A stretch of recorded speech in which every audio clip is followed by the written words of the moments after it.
영상 하단 더보기란 클릭하시면 간편하게 참여하실 수 있는 링크도 남겨놓을 거니까 이 링크 클릭하셔서 무료 정보방 입장하시기 바라겠습니다. 네, 안녕하세요. 주도현입니다. 오늘 5월 4일 토요일이고요. 오늘 리플 같이 한번 살펴보도록 하겠습니다. 자, 어제 시장에 오랜만에 확실한 반등이 나와주면서 리플도 이 흐름에 긍정적인 상승력을 보여줬습니다. 그러면서 제가 파란색으로 표시해 놓은 최근에는 이 하락 추세 채널 안에서 움직이고 있었는데 어제 상승력으로 인해서 채널 상단까지 지금 올라와준 모습이죠. 그리고 여기가 중간에 지나가고 있는 초록색 단기 이평선 라인과도 맞물리는 위치이기 때문에 어제 여기까지 끌어올려준 이후에 오늘 추가 상승력이 나와주면서 확실하게 이 위에서 시세가 형성될 수 있는지 이 부분을 확인하는 게 단기적인 방향성을 우리가 확인할 수 있는 부분이 되겠다 말씀드리겠습니다. 그리고 이 채널 상단을 돌파해준 이후에 다시 채널 안으로 들어오는 게 아닌 채널 상단의 지지를 받고 추가 상승력이 나와주면 지금까지 움직이고 있던 하락 추세 채널을 무효화시키면서 우리가 새로운 추세까지도 기대해 볼 수 있는 거죠. 그리고 리플은 아무래도 시세에 가장 크게 영향을 주는 게 바로 소송 이슈이기 때문에 이 부분이 어떻게 진행되고 있는지 우리가 살펴봐야겠죠. 자, 우선 지금 리플과 SEC 소송에서는 리플이 기관들에게 판매한 XRP에 대해서 이 부분은 작년 약식 판결에서 증권이라는 판결문이 나왔기 때문에 여기에 대한 벌금 협의가 진행되고 있는 상황입니다. 먼저 SEC 측에서 서류 제출을 하면서 벌금을 요구했고 무려 20억 달러를 요구했습니다. 그래서 여기에 대해서 리플이 답변서를 제출을 하면서 1,000만 달러를 제시를 한 거였죠. 그래서 다시 SEC 차례로 넘어가서 기존 스케줄대로라면 5월 6일에 SEC가 다시 서류 제출하는 타이밍이었는데 현재 소송을 맡고 있는 담당 판사는 이 날짜를 4월 29일까지 앞당겼습니다. 그래서 이미 이번 주 월요일 날 SEC는 이 답변서를 제출을 했고요. 자, 리플 같은 경우에는 여기 보시면 SEC가 먼저 앞당겨진 날짜 4월 29일까지 제출을 하고 리플은 이 이후로부터 3영업일 이후에 여기에 대한 답변서를 제출하라는 법원의 명령이 있었습니다. 때문에 리플도 여기에 대해서 답변서를 어제 날짜로 제출을 한 거죠. 그런데 기존에는 예를 들어 4월 29일이라고 하면 이날 서류를 제출하고 다음 날 만나서 양측이 미팅을 가졌습니다. 공개되기 전에 이 서류에 대해서 어느 부분을 가릴 건지 여기에 대한 협의가 진행되고 나서 다음 날 통상적으로 공개가 됐었는데 이 4번 판사가 이 스케줄을 앞당기면서 이 일정들이 지금 사라졌습니다. 때문에 이번 주에 SEC에서 제출하고 리플에서도 여기에 대한 답변서를 제출했는데 아직 이 서류는 공개되지가 않았죠. 때문에 이 서류들이 다음 주에라도 공개되는 대로 제가 이전에도 그랬듯이 가장 빠르게 카톡방에서 공유해드리면서 중요한 내용들 번역해드리고 브리핑해드릴 겁니다. 이 서류들이 공개되고 나면 또 시장이 여기에 대해서 판단을 할 거고 반응을 할 거기 때문에 이런 부분도 파악해서 우리는 어떻게 대응하면 좋을지 말씀드리면서 함께 매매를 진행할 거니까 여러분들께서도 이런 정보들 받아보시면서 투자 판단에 참고하시고 매매 진행하시면 더욱 좋을 것 같습니다. 카톡방 참여하시는 방법은 이 영상 밑에 더보기란 클릭하시면 제가 링크를 2가지 남겨놨습니다.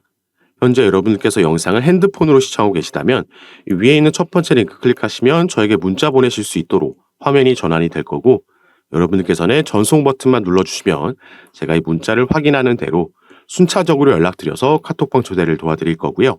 또 문자 전송이 힘드시거나 현재 영상을 컴퓨터로 시청하고 계신 분들은 밑에 있는 2번째 링크 통해서도 동일하게 참여가 가능하십니다. 여러분들께서 편하신 방식으로 연락 주셔서 이 리플과 소송 관련된 정보들뿐만 아니라 시장에 영향을 주는 거시경제 이슈들 이런 정보들도 받아보시면서 투자 판단에 참고하시고 매매 진행하시면 더욱 좋을 것 같습니다. 일단 어제 시장이 반등을 만들어낼 수 있었던 이유는 미국에서 발표된 경제지표 이 비농업 고용지수가 발표가 됐는데 이 부분 시장의 예상치를 크게 하회했습니다. 그 말은 이 비농업, 농업이 아닌 일반 도시, 기업들에서 고용한 그 수치가 크게 하회했다라는 거고 그만큼 고용이 많이 일어나지 않았다. 미 연준에서 자랑하고 있던 고용시장의 불안한 모습을 확인할 수가 있었고 당연히 실업률은 예상치를 상회하는 수치가 발표가 됐습니다.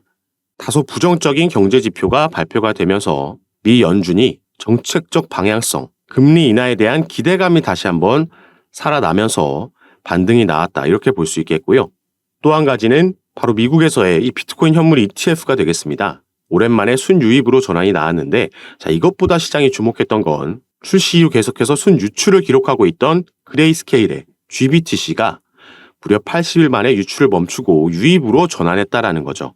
이 블랙록을 비롯한 피델리티에서 출시한 비트코인 현물 ETF는 대부분 순유입세를 최근 들어 기록하고 있었습니다.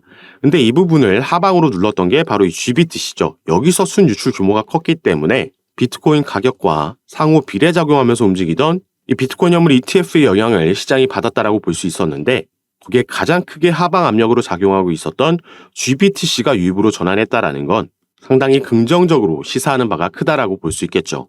그래서 이런 이슈들도 알고 우리가 흐름을 이해하면서 투자한다면 더욱 현명하게 타점을 잡고 진입할 수가 있겠습니다. 자, 그리고 리플은 이 소송 이슈 외에도 올해 추가로 또 기대되고 있는 상승 재료가 남아있기 때문에 마지막으로 여기에 대해서 살펴보고 영상을 마무리할 건데요. 자, 리플 같은 경우에는 올해 2월 달에 미국 내에서 다시 송금 사업을 재개하겠다라는 발표를 했고요. 그 후 일주일 만에 스탠다드 커스티디언 트러스트라는 미국 내에서 정부의 인가를 받은 암호화폐 수탁 업체를 인수했다라는 발표를 했습니다. 자, 리플은 2020년도 12월 달에 SEC에서 미국의 증권거래위원회에서 처음 리플의 소송을 제기하고 나서 미국 내 사업을 철수할 수밖에 없었고, 그래서 많은 거래소에서도 상장 폐지되는 악재가 잇따라 나왔습니다. 이 이후부터는 리플의 대부분의 수익은 미국 외에서 발생을 했었고, 그래서 비교적 최근까지도 리플이 본사를 유럽이나 두바이 쪽으로 옮길 수도 있다, 유럽의 영국이나 아일랜드에 이런 부분을 실제로 알아보고 있다라는 뉴스들도 나왔습니다. 그런데 2월 달 들어서면서 미국 내 사업을 재개하겠다라는 발표를 한 거고, 실제로 그런 움직임을 가져갔다라는 거죠. 자, 그러면은 리플이 왜 이 시점에서 어떤 걸 믿고 다시 미국으로 돌아와서 사업을 재개하려는 건지, 이 부분이 오늘 말씀드릴 중요 포인트가 되겠습니다. 자, 리플 관련해서 최근 이런 소식이 전해졌습니다. 코인리스를 비롯한 국내 매체에서는 크게 다뤄지지 않았기 때문에, 속보로도 전달되지 않았기 때문에 모르시는 분들이 많으신데, 자, 코인베이스라는 미국의 암호화폐 거래소에 리플이 이 선물 시장에 새롭게 상장이 됐습니다. 현물 같은 경우에는 작년에 약식 재판이 끝난 이후에 다시 재상장이 이미 됐었지만, 자, 선물 시장에는 처음으로 새롭게 상장이 된 거죠. 자, 여기서 리플과 코인베이스의 관계를 간략하게 말씀드리자면, 자, 미국에는 이 디지털 커런시 그룹이라는 DCG가 있죠. 가장 유명한 암호화폐 벤처 캐피탈이라고 보시면 되겠고, 여기에 설립자이자 CEO 베리 실버트는 제2의 워린 버핏이라고 평가받는 이 암호화폐 업계에서 꽤 중요한 인물입니다. 자, 이 DCG에서 바로 방금 살펴본 코인베이스를 자회사로 소유하고 있고요. 또 이 DCG는 리플의 지분을 보유하고 있는 기업입니다. 이렇게 미국 내 기업들끼리 연관이 되어 있다는 걸 먼저 말씀을 드리는 거고, 이 디지털 커런시 그룹은 코인베이스와 리플뿐만 아니라 그레이스케일도 소유하고 있고, 여러 다른 기업들의 지분을 보유하고 그 중심에 서 있는 기업이죠. 자, 그리고 코인베이스 외에도 최근 미국에서 새롭게 문을 연 거래소가 하나 있습니다. 바로 여기에 나와 있는 EDXM, EDX 마켓이라는 거래소인데요. 이 거래소는 피델리티를 비롯한 미국 뉴욕 월가의 대형 기업들이 함께 만든 거래소라고 보시면 되겠고, 이 거래소에서는 개인들이 아닌 기관들만 거래를 할 수 있게 되어 있습니다. 비교적 최근 작년 6월 달에 6월 22일부터 거래가 시작된 거래소인데, 이 대형 자산운용사들이 함께 만든 거래소다 보니까 출시 전부터 엄청난 주목을 받았었고요. 이 EDX 마켓이 출범할 당시에 상장이 되고 거래가 가능했던 코인들은 이렇게 단 4개의 코인만 있었습니다. 자, 비트코인, 이더리움, 라이트코인, 그리고 비트코인 캐시, 이렇게 4개의 코인만 거래가 가능했었는데, 자, 이 중 비트코인 캐시는 작년 11월 달에 상장 폐지가 됐죠. 그래서 당시에 떠돌던 루머가 바로 EDX 마켓에서 비트코인 캐시가 상장 폐지됨에 따라서 그 비어있는 자리에 리플이 추가될 수도 있다라는 루머가 돌고 있었습니다. 다만 이 부분은 실제로 진행되지는 않았고, 당시에 그렇기 때문에 시간이 지남에 따라 조금 이 루머가 수그러든 모습을 보이고 있는데, 자, 그런데 코인베이스에서 이 리플을 선물 시장에 신규 상장했다라고 조금 전에 말씀을 드렸죠. 이게 얼마 전인 2월 23일 날 이런 일이 있었던 거고요. 그래서 우리가 코인베이스의 홈페이지에 가서 이 선물 시장 쪽을 살펴보면, 자, 이 영구 선물 시장 쪽에는 상장되어 있는 코인들이 많지 않고요. 그래서 밑에서 이 소개되어 있는 코인들을 보면 단 4개의 코인밖에 없습니다. 자, 이 코인들은 비트코인, 이더리움, 라이트코인, 그리고 최근 추가된 바로 리플의 XRP죠. 자, 위에 3개의 코인, 방금 우리가 살펴본 코인들이죠. 바로 이 EDX 마켓에 이제 비트코인 캐시가 상장 폐지되고 나서 남아있는 3개의 코인들입니다. 비트코인, 이더리움, 라이트코인. 지금 이런 연관성이 보이고 있는 거고요. 미국의 증권거래위원회 위원장 이 게리 갠슬러라는 인물도 작년에 이러한 발언을 했습니다. 자, 비트코인, 이더리움, 라이트코인, 비트코인 캐시는 증권 여부를 장담하기 어렵다. 이렇게 발언을 한 거죠. 자, 이 4개의 코인도 아까 우리가 살펴봤던 EDX 마켓이 출범할 당시에 상장되어 있던 그 4개의 코인들입니다. 그리고 현재는 우리가 살펴봤듯이 비트코인 캐시는 상장 폐지가 된 거고 바로 이 자리에 리플의 XRP가 상장될 수 있다라는 전망을 해보고 있는 거죠. 리플이 계획을 바꾸면서 미국 내 다시 돌아오겠다, 미국 내 사업을 재개하겠다 발표했던 그 배경에는 여러 미국의 대형 기관들, 당장 EDX 마켓에도 피델리티를 비롯한 기관 투자자들이 대거 함께하고 있고 또 DCG, 여기에 코인베이스까지 전부 미국 내 대형 기업들이죠. 리플과 하나같이 연관성이 있는 기업들이고 그래서 우리가 기사나 속보에서 많이 찾아볼 수 있는 뉴스가 리플의 시세는 하락하고 있지만 이런 저점대마다 고래들, 기관 투자자들은 매집한다라는 기사를 많이 볼 수 있었던 겁니다. 당연히 이 기관 투자자들은 이러한 주요 내용들이 오피셜하게 뉴스로 발표되기 전에 미리 그 소식을 알 수밖에 없겠죠. 그래서 우리가 다른 코인들에서도 볼 수 있는 게 갑자기 급등하는 코인들이 있는데 왜 오르지 하고 몇 시간 뒤나 다음 날에 이 코인이 어느 거래소에 새롭게 신규 상장된다라는 속보가 그때서야 뜨는 거 많이 경험해 보셔서 아실 겁니다. 그리고 지금 SEC와 진행하고 있는 소송 같은 경우에도 리플에게 불리할 게 전혀 없는 상황입니다. 최근 이 소송 관련 이슈로는 이 SEC의 책임 변호사가 리플과 코인베이스의 소송을 담당하고 있던 암호화폐 소송부서 책임자 이 라단 스튜어트가 SEC를 떠났다는 소식이 전해졌고요. 그러면서 화이트 앤 케이스라는 최근 피델리티가 비트코인 ETF 서류를 제출할 때 여기에 자문을 제공한 로펌에 새롭게 이직을 하게 됐다는 소식이 전해졌습니다.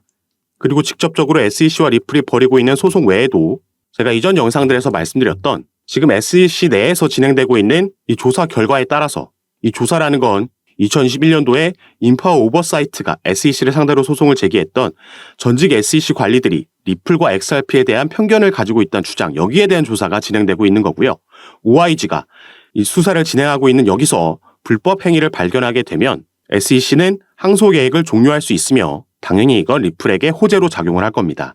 이것뿐만 아니라 함께 진행되고 있는 SEC와 코인베이스의 소송에서 코인베이스는 현재 SEC가 미국 암호화폐 거래소를 규제할 법적 권한이 없다라고 주장하면서 기각 신청서 모션 투 디스미스를 제기를 한 상황입니다.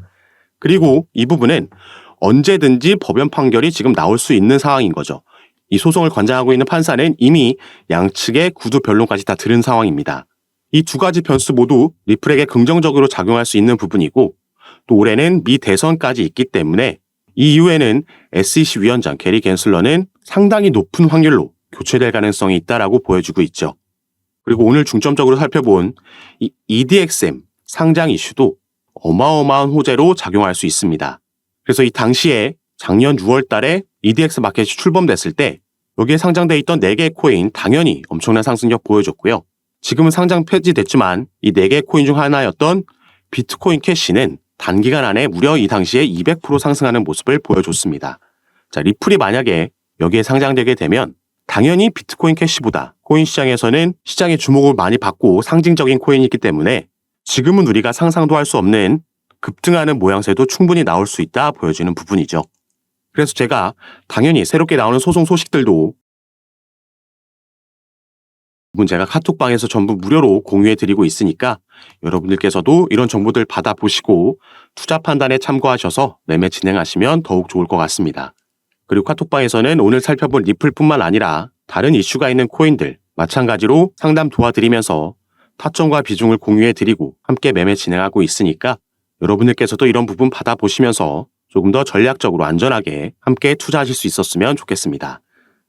자, 카톡방에 참여하시는 방법은요. 영상 밑에 더보기란 클릭하시면 간편하게 참여하실 수 있게 제가 링크를 남겨놨습니다. 여러분께서 지금 영상을 핸드폰으로 시청하고 계시다면 가장 위에 있는 링크 클릭하시면 저에게 문자 보내실 수 있도록 자동으로 화면이 전환이 될 거고요. 여러분들께서는 전송 버튼만 눌러주시면 제가 이 문자를 확인하는 대로 순차적으로 연락드려서 카톡방 초대를 도와드릴 거고, 또 문자 전송이 힘드시거나 컴퓨터로 영상을 시청하고 계시다면 그 밑에 있는 링크로도 참여가 가능하십니다. 여러분께서 편하신 방식으로 연락 주셔서 제가 드리는 정보들 타점과 비중 받아보시면서 투자 판단에 참고하시고 매매 진행하시면 더욱 좋을 것 같습니다. 자, 그럼 오늘 내용이 여러분들께 도움이 되셨으면 하는 바람으로 영상 마무리하도록 할 거고요.